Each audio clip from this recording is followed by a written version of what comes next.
Hello students, welcome to Chronicles by Abhiram Ias Academy. So today, let's learn the most important topics from the Hindu, Indian Express and PIB. Chalo, let's start.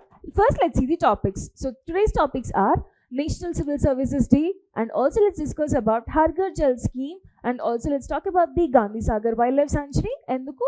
Because from Kuno National Parks, 2 cheetahs were translocated into the Gandhi Sagar Wildlife Sanctuary. And also let's talk about the cloud burst, heat waves, and also crops and its satellites, and further about these pedix.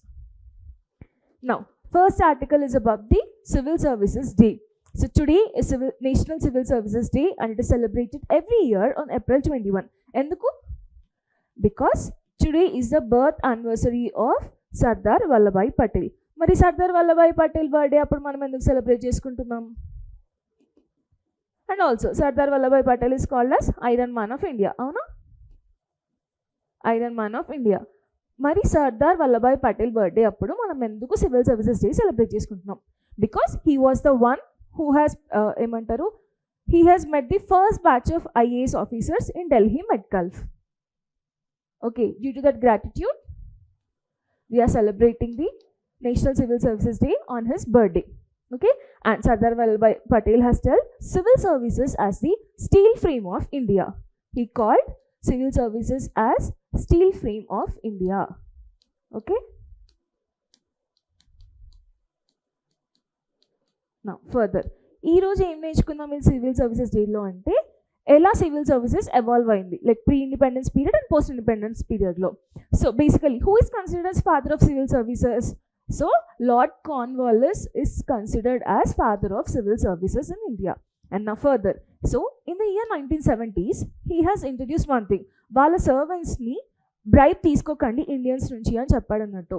Bribe తీసుకోవద్దు అని చెప్పేసి he has increased the salaries of the public servants also. So increase salaries, ban bribes and made civil services lucrative. అంటే ఏంటి?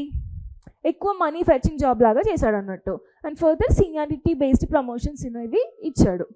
And further coming to the charter act of 1793, ఇదేం చేసింది? బేసికల్గా they have reserved post for the companies presidency servants and also ఇండియన్స్ని ban చేసింది అన్నట్టు from getting in to the service. And also age లిమిట్ని just 20, it has been raised age limit to 22 years. Okay. Now Lord Wellesley in the year of 1800 atanu em chesadu? He founded the Fort William College for training of the recruitments, kan later dani disapprove chesaru by the company directors. Okay. Then further in the year of ante 1833 charter act prakaram they that charter act have been proposed the limited competitive exams but continue appointments by the company directors. Okay, అంటే competitive exam తక్కువ చేసి ఎవరైతే company డైరెక్టర్స్కి ఇష్టమో వాళ్ళని తీసుకొచ్చారు అన్నట్టు. This is all like pre independence. తర్వాత charter act of 1853 తీసుకుంటే వాట్ ఇట్ హాస్ డన్, ఇక్కడ నుంచి ఎవల్యూషన్ అనేది మొదలవుతుంది సివిల్ సర్వీసెస్కి. So basically they introduced open competitive examination to recruit for the civil services. And further Macaulay committee వచ్చింది in the year of 1854 and they have recommended that merit based recruitment అనేది జరగాలి and age limit 18 to 25 years అని తీసుకొచ్చారు. And further they emphasized on knowledge, బేసికల్గా merit based కాబట్టి. And there is also called Aitchison commission where they have been divided the services into imperial, provisional and subordinate. And they also abolish the converted system. అంటే ఏంటి? Converted, non converted అంటే ఏంటి? బేసిక్గా కన్వర్టెడ్లో only English వాళ్ళు ఉండేవాళ్ళు, అంటే Britishers. Non converted వచ్చేసరికి ఇండియన్స్ని కూడా యాక్సెప్ట్ చేశారు. సో ఇక్కడ అబాలిష్ కన్వర్టెడ్ సిస్టమ్ అంటే ఓన్లీ ఇంగ్లీష్ పీపుల్ని మాత్రమే కాదు ఇండియన్స్ని కూడా తీసుకోవాలి అని చెప్పేసి. Now there is another thing called ఇల్స్టన్ టంగ్ commission in the year of 1912. ఇదేం చేసింది? డ్యూయల్ ఎంట్రీ సిస్టమ్ని తీసుకొచ్చింది. అంటే exams has to be conducted in both England and India అని చెప్పేసి వచ్చింది అన్నట్టు. Where 25% of the seats were reserved for the Indians and also services been categorized into class 1 and class 2. So next, ఇది important బేసిక్గా. So government of India act 1919 ఏం చేసింది? First official Indian civil services ఎగ్జామ్ని తీసుకొచ్చింది అన్నట్టు. And also సర్వీసెస్ని categorize చేసింది, provincial, all India and also subordinate. So such that first ICS exam was held in India in the year of 1922. Okay, where probation was given in the English University. Further, Lee Commission వచ్చింది in the year 1923. Lee Commission ఏం చేసింది? Recommended the classification like all India, central and also provincial, just like state PSCs, and it has given the Secretary of State retained all India services control. Okay, దాని తర్వాత Government of India Act 1935, మన Act, Government of India Act 1935, ఇది ఏం చేసింది?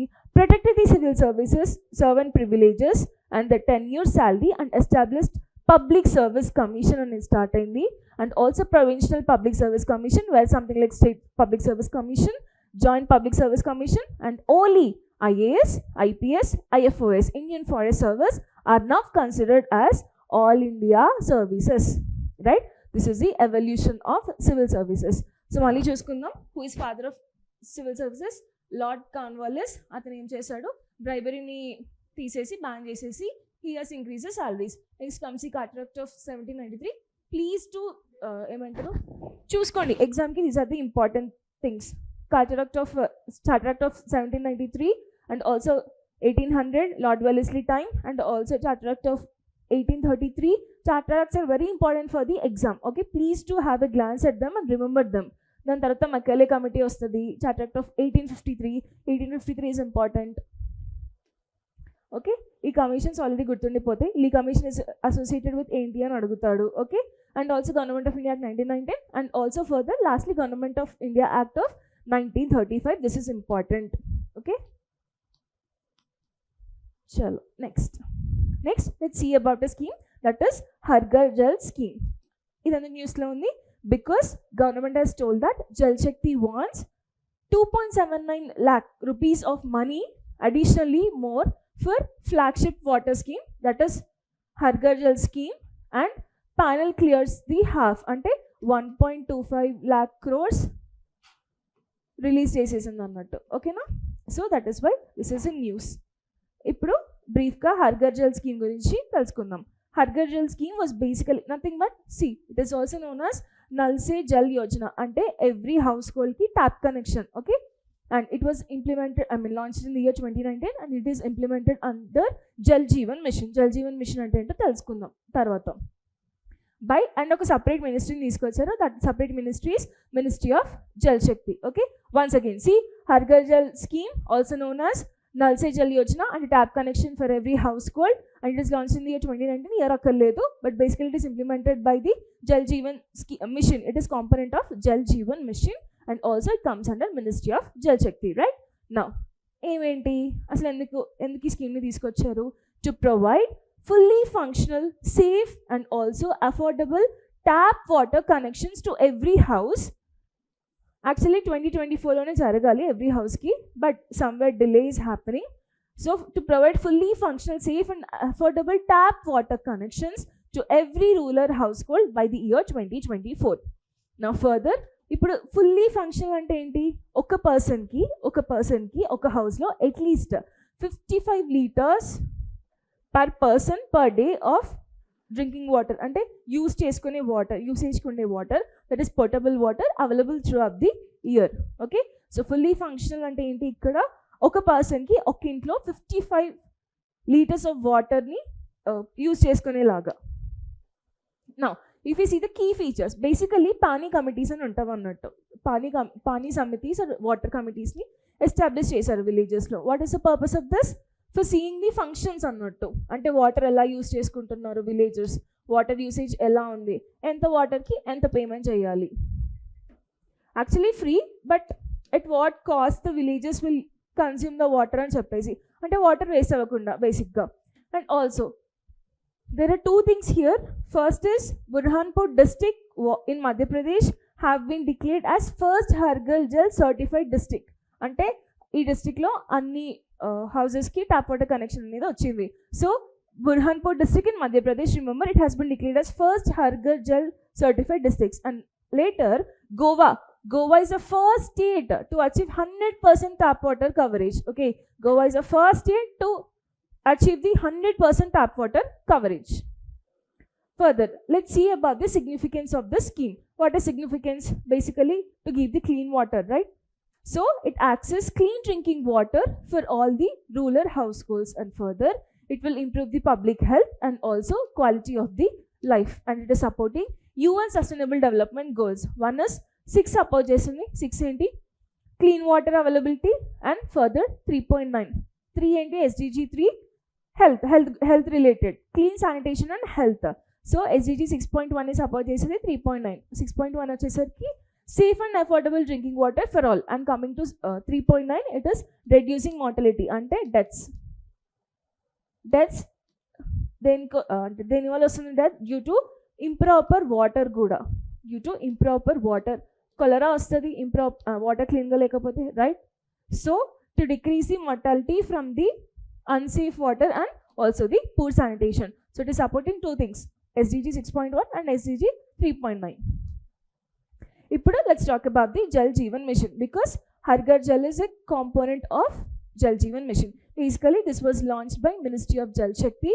What is the vision? To provide safe and adequate drinking water to every household in India through the individual tap connections. Okay, it is all about the tap connection provisions for the households, rural households. Now let's talk about the next article. Clear with the Har Ghar Jal scheme and also Jal Jeevan Mission, right? So rendo ministry, it is both are implemented by the Ministry of Jal Shakti. And further let's talk about the Gandhi Sagar Wildlife Sanctuary. This is very important as it is seen many times in news. Now why this article is in news? Because Kuno National Park nunchi, from Kuno National Park, 2 cheetahs have been translocated to the Gandhi Sagar Wildlife Sanctuary, which both are in Madhya Pradesh. Okay, రెండు ఎక్కడ ఉన్నామండి? మధ్యప్రదేశ్లో. Okay, in this context let's talk about the Gandhi Sagar Wildlife Sanctuary. So basically it was notified in the year 1974, but location అనేది important. It is located in the Mandsaur and Nimanch districts of western Madhya Pradesh, bordering the Rajasthan. అంటే రాజస్థాన్ కి Madhya Pradesh borders లో ఉంది. ఇక్కడ Mandsaur and Neemuch districts. Okay, and ఇక్కడ Chambal river flow అవుతుంది. So Chambal river bisects the sanctuary, and also Gandhi Sagar Dam. Okay, Gandhi Sagar Dam lies in this sanctuary. అందుకని Gandhi Sagar Wildlife Sanctuary. Okay,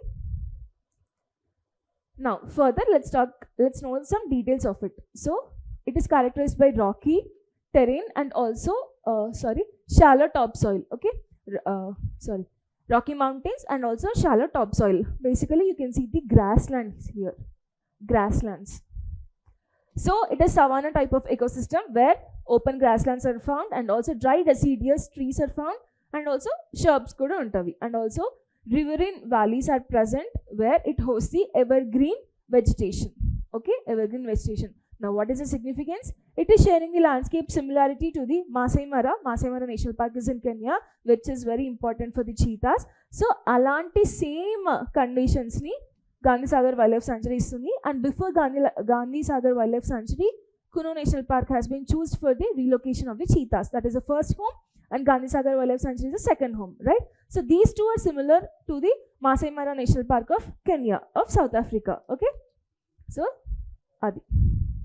Now as a value addition, let's learn what are the other national parks in Madhya Pradesh. Kuno National Park, Bandhavgarh National Park, Kanha National Park, Pench National Park, Satpura National Park, Panna National Park, Sanjay National Park, Madhav National Park, and also Van Vihar National Park, Fossil National Park, and also lastly Omkareshwar National Park. Please do remember these national parks. Oka national park oka state lo నేర్చుకోవడం చాలా important. Okay, so let me repeat again. Kanha National Park, Bandhavgarh National Park, Panna National Park, Satpura National Park, Pench National Park, Sanjay National Park, Madhav National Park, Van Vihar, Fossil National Park, Omkareshwar National Park, and lastly the Kuno National Park. Now in the same context, let's talk about the cheetahs. Cheetahs characteristics gurinchi telusukundam. So basically cheetahs were extinct in India in the year 1952. 1952 lo extinct అయిపోయినవి. But reintroduction of cheetahs అనేది తీసుకొచ్చి now we are also having International Big Cat Alliance where cheetahs are also part of it. 7 big cats where cheetahs are also part of it. Headquarters to be located in India. So reintroduction plan అనేది తీసుకొచ్చినాం. cheetah reintroduction plan where in the Kuno National Park. And further, Kuno National Park and Gandhi Sagar Wildlife Sanctuaries were chosen for this reintroduction of cheetahs, where they are resembling like the Masai Mara National Park of Kenya. And also, cheetahs gurinchi chusukunte, they do not roar as other other cats. Basically, they chips, bark or purr or scatter the barks. And also further, they are solitary animals, ante alone ga undadaniki istapadtayi, not in groups. And they also have scent marking capability and vocal cues used for territorial behavior. And they uses a tripping technique to catch the prey. Tripping ante enti, back side of the leg undadu kada, hind leg, వాటిని catch చేస్తాయి అన్నట్టు. And they ఏమంటారు, వాటి class తోని చీరేస్తాయి అన్నట్టు. So అక్కడ injury జరిగేసి ప్రేకి move అవ్వకుండా ఉంటుంది. Tripping technique is used by the cheetahs. And further, if we see the conservation status, basically IUCN Red List has made them in the vulnerable category, and Wildlife Protection Act of 1972 has brought them under Schedule 2, and further CITES have brought them under Appendix 1. Again, let's see. So basically, IUCN Red List have brought them under vulnerable category, and Wildlife Protection Act of 1972 have brought them under Schedule 2, and CITES have brought them under Appendix 1, which is the highest priority for the cheetahs, highest protection. Now, that's all about the cheetahs and also Gandhi Sagar Wildlife Sanctuary. Next, let's talk about the cloudburst. Why it is in news basically. So, Jammu and Kashmir lo cloudburst jarigi 5 deaths jargayi anattu. 5 deaths occurred due to this cloudburst. So, now in this context, let's talk about the cloudburst phenomena. Cloudburst ante enti? Okatesari ekku rainfall avvadam ante, simple. If we see the terminology. So, according to Indian Meteorological Department, so when you're writing any answer for these geographical phenomena, please start with a definition-based introduction. So, according to Indian Meteorological Department, cloudburst is defined as more than 100 centimeters of rainfall within an hour. So, basically, greater than 10 centimeters of rainfall within an hour. So, that is called as the cloudburst. Okay. Now, in India, epudu jarugutadi idi monsoon seasons lo avutadi. So, it occurs when monsoon clouds move from Bay of Bengal region or Arabian Sea towards the Himalayas, sometimes bringing 75 mm per hour of rainfall. 75 mm per hour of rainfall. Again, let's see. So, basically, greater than 10 centimeters of rainfall within an hour padinappudu, that we call as cloudburst. So, basically, rain forming clouds అనేవి from Bay of Bengal region or from Arabian Sea కి వెళ్ళినప్పుడు, from Arabian Sea to Bay of Bengal, if they are moving towards the Himalayas, and they cause the cloudburst. So basically 75 mm per hour of rainfall ni istadi when it is a cloudburst. Now let's see some things that how cloudburst is formed or how cloudburst affects. So basically, cloudbursts occur mostly over the rugged terrains, like that is over the Himalayas and also Western Ghats and the northeastern hill states of India. And further, this cloudburst in India occurs during the monsoon seasons, not necessarily monsoon but any time, but majorly monsoon season, while the southwest monsoon winds bringing the full amounts of rainfall. And further, can the satellites locate them?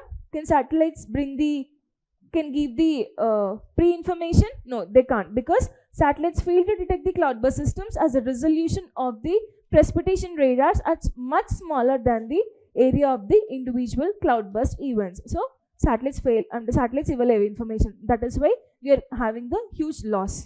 And further, so multiple Doppler weather radars can monitor moving cloud droplets and help to provide the forecast for the next 3 hours, but radars are expensive and they cannot give the pre-information.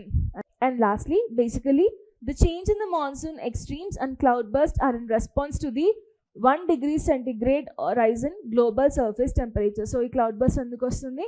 Due to 1 degree centigrade rise in the global sea surface temperatures, right?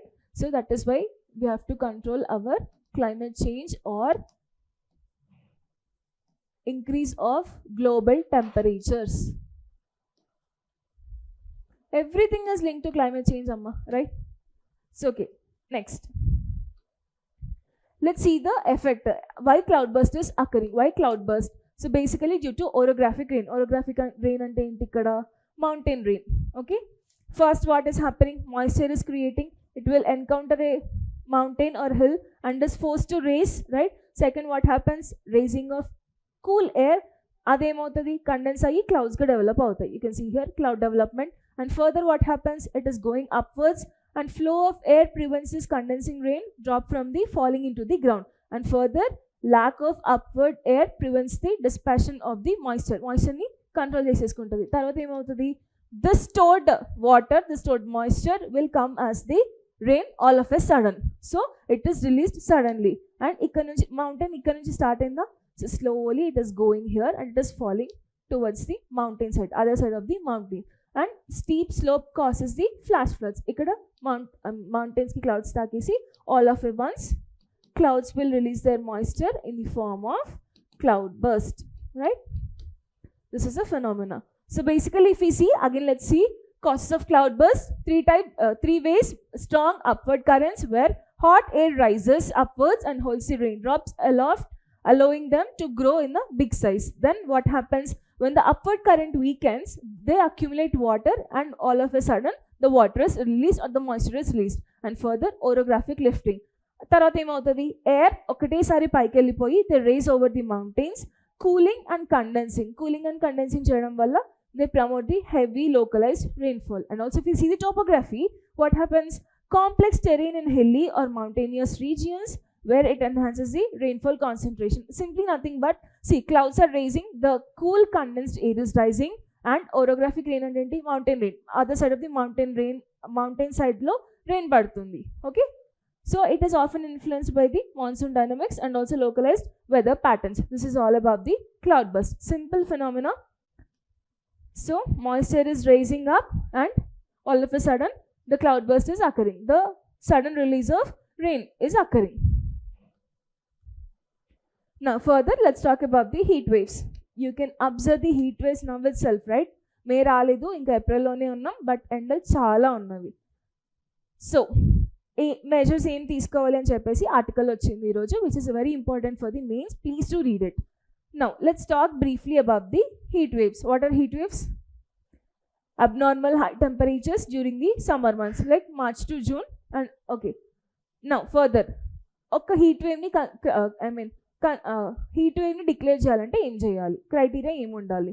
Basically the criteria is, in the plains the temperature should be above or equal to 40 degrees centigrade. Okay, in plain areas it should be greater than or equal to 40 degrees centigrade, and further in hilly areas it should be greater than or equal to 30 degrees centigrade, and in the coastal regions greater than or equal to the 37 degrees centigrade. Again see here, in plains it is 40 degrees centigrade, greater than or equal to 40 degrees centigrade, and in the hilly areas it is greater than or equal to 30 degrees centigrade, and in the coastal areas it is greater than or 37 degrees centigrade. And recently Telangana government has declared heat waves as state specific disaster, and చనిపోయిన వాళ్ళకి, heat waves వల్ల చనిపోయిన వాళ్ళకి it is also giving ex gratia of 4 lakhs. Okay, so అఫీషియల్గా declare చేశారు, GO తీసుకొచ్చారు, declaring heat waves as state specific disaster in Telangana. Now what are the declaration conditions? So basically heat వేవ్ని declare చేయాలి అంటే 2 consecutive డేస్లో heat waves అనేది ఉండాలి, అంటే ఈ టెంపరేచర్స్ అనేవి ఉండాలి for consecutively 2 days. Now further let's talk about the causes of heat waves. Everyone know why heat waves are occurring. Basically due to hot and dry airflow, lack of moisture, clouds lo moisture undakapovam, cloudless sky, there are no clouds unte rain ostadi, clouds lekapothe heat ostadi. And also anticyclonic conditions where high pressure is created. Due to high pressure creation, so anticyclonic conditions valla heat waves anedi ekkuvayipotunnayi. And also climate change. Why? Because we are polluting the environment and leading to the rise and increase of temperatures. Okay, causes simple, we know, due to the hot and dry air and also lack of moisture, cloudless sky, and also anticyclonic conditions, and further climate change. Now, that's all about the heat waves, a brief introduction. Kani article chala baagundi, which is very useful for the mains, and we have provided the model question in our Telegram channel also. Please do watch it. And further, let's talk about the crops. Crops ante pantalu kaadu ikkada. It's kind of a satellite. So, what is the article about? Basically, ISRO satellites forecast wheat production access the crop conditions. So, due ante crops anedi wheat estimation ichindi. Wheat estimation. Let's see in detail. So what is the article telling is that crops ani oka satellite use chesi ISRO have been estimated the wheat production in India. The technology used is National Remote Sensing Center has been given the survey by using the crops. Crops ante enti ikkada comprehensive remote sensing observation on crop progress. Okay, crops here is a crop here it means comprehensive remote sensing observation on crop progress. And further, the satellites involved are 3 satellites. One is EOS-04, that is RISAT-1A, and EOS-06, that is OceanSat-3, and also ResourceSat-2A. Okay, these satellites, main satellites, and the system used is crops.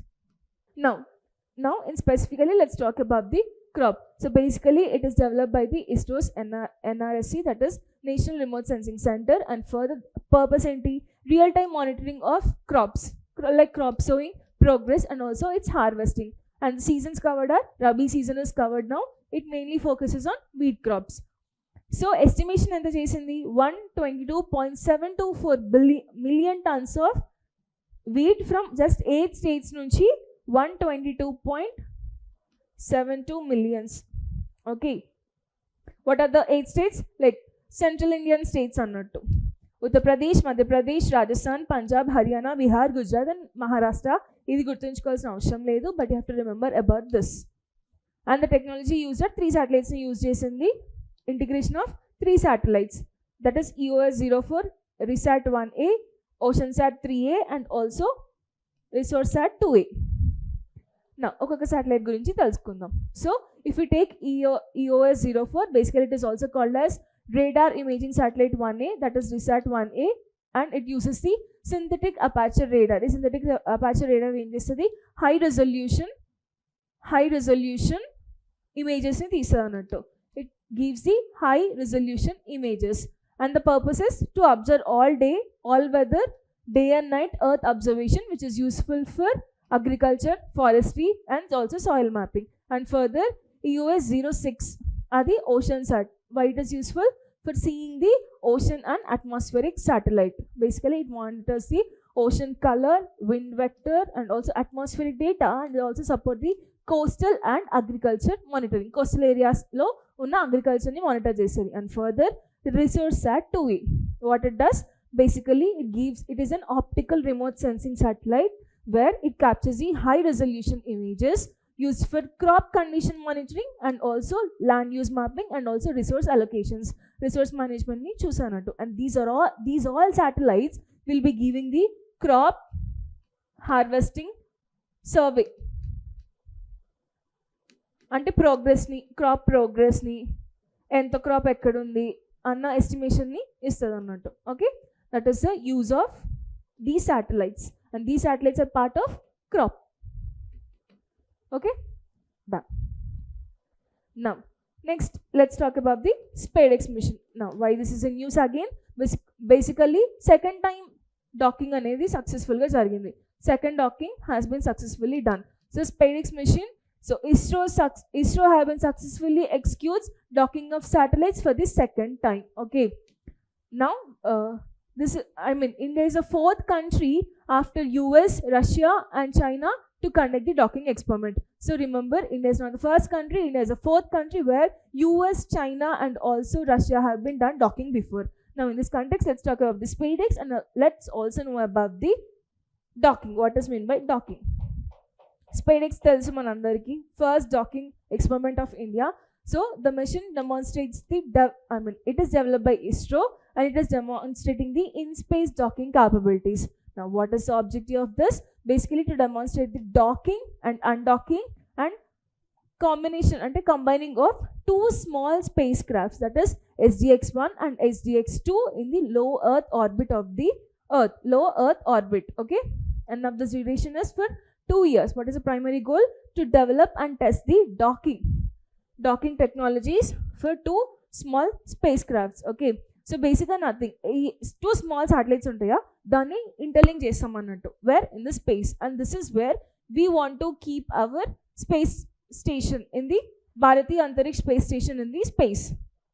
We are planning for our first space station. Okay, further now let's talk about the spacecraft. It is having two satellites, that is SDX-01, that is chaser, and SDX-02, that is the target, where they two will dock, they two will interlink, they two will interlink. Okay, and further the mission design, if we see, deploying SDX-01 and SDX-02 into the 470 kilometers of orbit via the PSLV rocket. We have already launched this basically with our PSLV rocket.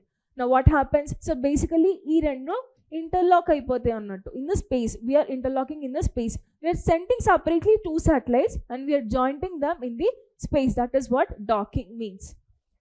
Now further we are using the PSLV 4th stage rocket, that is POEM 4, where POEM stands for PSLV Orbital Experimental Module, and they will carry 24 payloads from academic institutions and also startups, and for the microgravity experiments also. We saw P has been sprouted in the space, right? Idu andarki telisinde, and this was carried by the POEM 4.